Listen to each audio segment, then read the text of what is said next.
Welcome to the Baynet's coverage of General Election 2016. I'm Dick Myers, and with me during this segment is Kathy Szeliga, who's a Republican candidate for the United States Senate. Nice to have you here. Thank you. Thanks for this opportunity. Tell us a little bit about yourself for folks in our audience that may not be familiar with you. I'm a wife, a mother, a grandmother, and a small business owner. And I am running for U.S. Senate because I think Washington's broken. I think that our country is headed in the wrong direction, and I'm very concerned about the future of our country. And I don't think that you're going to fix Washington by sending the same people back there. You see, election after election, career politicians make promises that they can't and they don't deliver.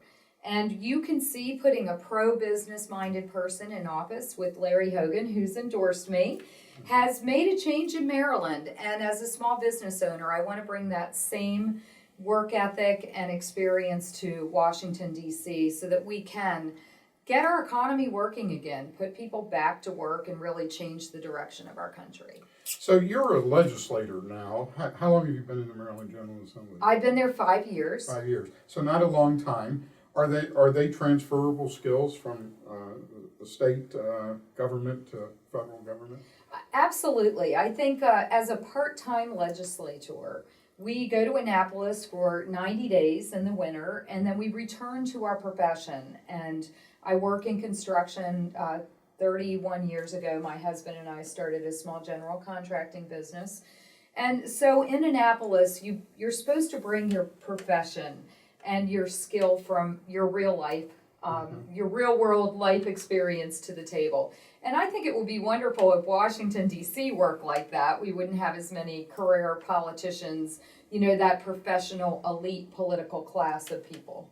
Is that why it's broken, or are there other issues that cause Congress to be broken? I think there's a myriad of issues. It's not just one particular thing. But I will tell you, one of my main concerns that I know folks here in Southern Maryland are concerned about are our veterans. The VA is broken. And as I have traveled across the state and met with many, many veterans groups, I've had a couple of veterans roundtables, I just hear about horror story after horror story of how our vets are not getting the treatment that they should get. I'm proud of my dad, 20-year career Army. I grew up an Army brat, and he served 2 tours in Korea and 1 tour in Vietnam. So I have a real heartfelt desire for our veterans, and I think the people in Washington have kicked the can down the road on this. You open the paper and you read about the suicide rate amongst our veterans is the highest of any population, yet the suicide hotline's not working. And, vets that I met a man, it took him 5 years to get a hearing aid. 5 years. I mean, this is not acceptable. That creates a good segue for me to ask a question that I wanted to ask. I know a lot of people in the area know that I worked for Senator Mikulski for 5 years. I did a lot of constituent service. I actually sat next to a lady in her Annapolis office who did constituent work for veterans and worked every day with the VA, and I observed exactly what you heard. It was a nightmare for her to try to help veterans. So Senator Mikulski kind of has a reputation for doing constituent service, and I was wondering what your plans were if elected in the area of constituent service for veterans and in other issues as well. Well, 5 years in Annapolis, I have a great track record of helping people. And I've said over and over, it's probably the most best experience of being in elected office is the fact that you get to meet people who need help and you can actually help them. And so I will proudly carry on that tradition of great constituent work. But I think it goes back to what I was saying previously. Here, you heard these horror stories many years ago as you were working for Senator Mikulski. Why haven't we fixed it? And Congressman Ben Hollen has been in office 26 years, 14 of them as a congressman. What's he done in 14 years? I mean, this situation has not gotten better. Recently, he took a vote against the Veterans Affairs Accountability Act. And he stood with unions and not with our veterans. So he can talk about how he wants to make things better for the veterans, but his voting record does not support that. We're in an area that's highly dependent on our military installations. As a member of Congress, what would you do to help protect that? Well, Maryland has 14 military installations, a proud tradition here, a really specialized things that we do on our military bases here in Maryland.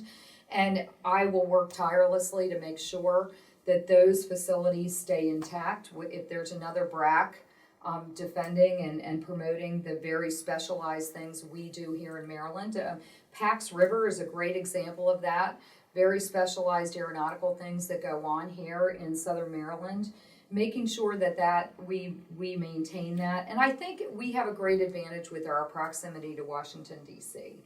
And, having resources right here is really important to our military. Is our military right-sized right now? Well, I think our military is the smallest it's been since not long after World War II. And I think the world is safest when America is leading militarily. Ronald Reagan said that, not me. But I agree with that. And I think that we do need to put some more resources into our military. That making sure that rogue nations know that America is strong and that we will defend ourselves. And I think one of the primary jobs of a U.S. Senator is to know that America's safety and American safety is one of the primary responsibilities that they have. With ISIS and other terrorist groups, we have a new type of enemy. It's not a country, it's an ideology. How do we cope with that? How do we fight that? Well, I think some of the agencies, some of the military things going on right here in Maryland with, and non-military, some of our agencies like NSA that are working on cybersecurity type of things are very important. And, we should be able to beat this, enemy, but it is, again, a new type of warfare that we're fighting. And America leads in technology, and we need to make sure that we're continuing to do that.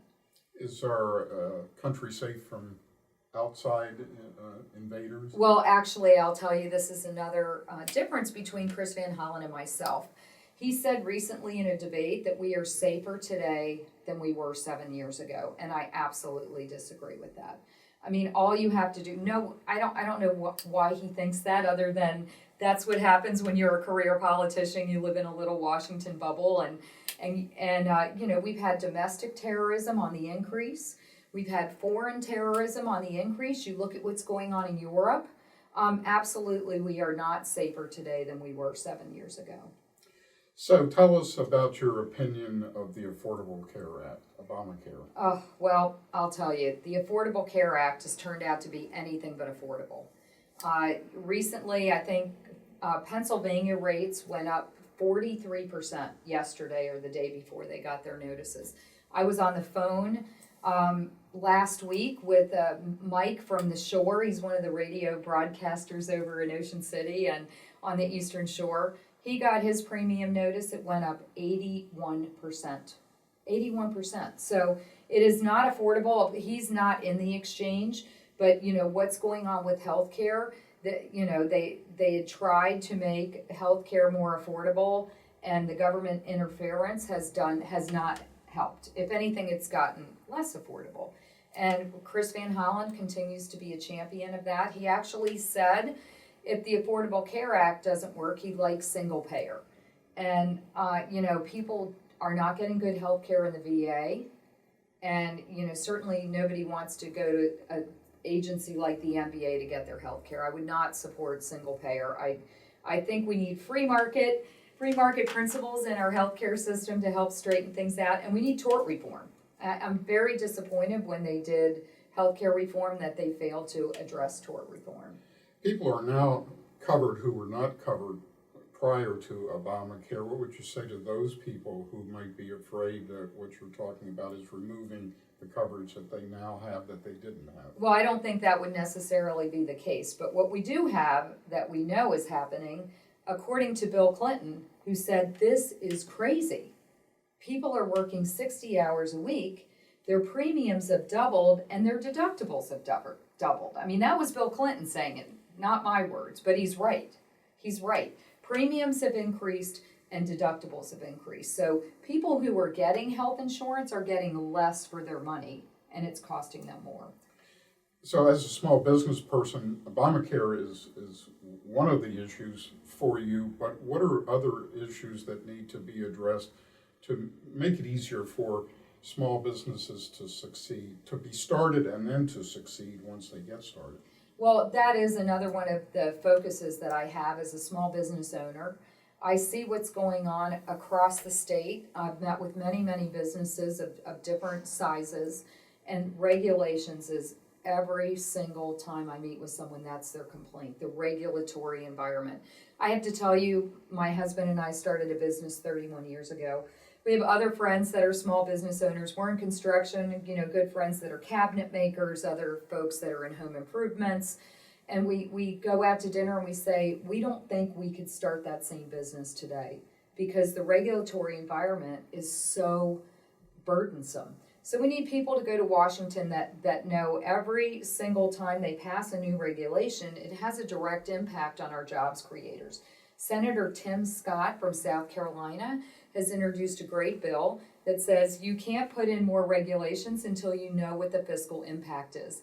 And to that I said, gosh, why would they not be doing that today? It's crazy that They do that in the Maryland General Assembly, don't they? Yeah, There's we have a fiscal note on a bill, but this is going even deeper because the agencies under current President Obama, more than $743 billion worth of regulations have been passed by the agencies. So, we have agencies doing work that lawmakers have turned over to them, and it's having a great impact on our businesses. There seems to be a trend towards the legalization of marijuana. I mean, I know you have some strong comments on that. When would you tell us about that? So I did vote for medical marijuana, and I think, that the first time it came to Annapolis, I voted against it. It was very poorly crafted.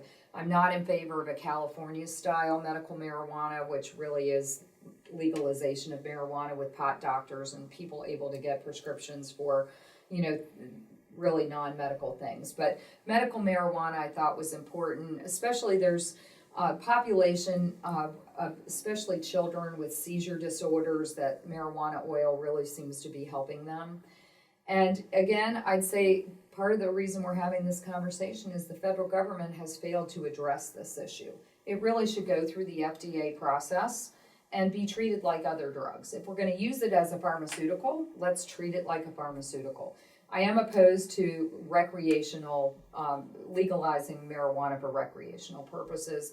As a person, a small business owner, it's far too difficult to test. If an employee comes to work having been drinking alcohol, you can go to CVS and get a tester and see if someone is high on alcohol.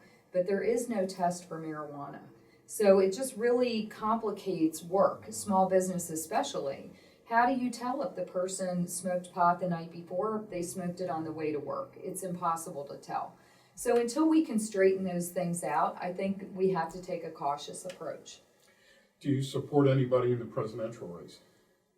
I have said since November 10th, when I came right here and announced my, candidacy. Right on the square in Leonardtown. Right on Leonardtown in the square, I kicked off my campaign, and on November 10th, about a year ago, and I said I would support our party's nominee, and I have not changed my mind. I am supporting my party's nominee. Standing beside you at that announcement were a couple of the legislators, your colleagues from Annapolis, and I know that Delegate Deborah Ray is kind of coordinating your campaign in St. Mary's County, is that correct? It is. Delegate Deborah Ray is wonderful. She's doing a great job in Annapolis. Delegate Matt Morgan and Senator Steve Waugh, the three of them have really done a wonderful job for me down here in Southern Maryland. So if someone wants to be involved in these last days of your campaign and maybe helping at the polls, should they contact Delegate Ray, or what's the best way to go Oh, about yeah, that? we can use your help. Everybody, all hands on deck. Navy term, all hands on deck. Absolutely. And go to my website, Kathy for Maryland, KATHY for Maryland.com. Sign up, join the team. Shoot us a text or send us an email. Follow us on Facebook. You can post up there. We have a great digital presence. Our social media has been wonderful. And I, love to also give a shout out to the company we hired to do our website. Mm-hmm. They won an award. They got an A for the best security of any campaign website in the region, and Congressman Van Hollen's got a D. So we were very particular about making sure that the security of our website was very important. Okay, thank you very much. Great, well, thank you. I hope you'll go to KathyForMaryland.com, join the team. I hope you'll vote on Tuesday, November 8th for Kathy Szeliga for U.S. Senate. Thanks. And thank you for joining us on Election 2016.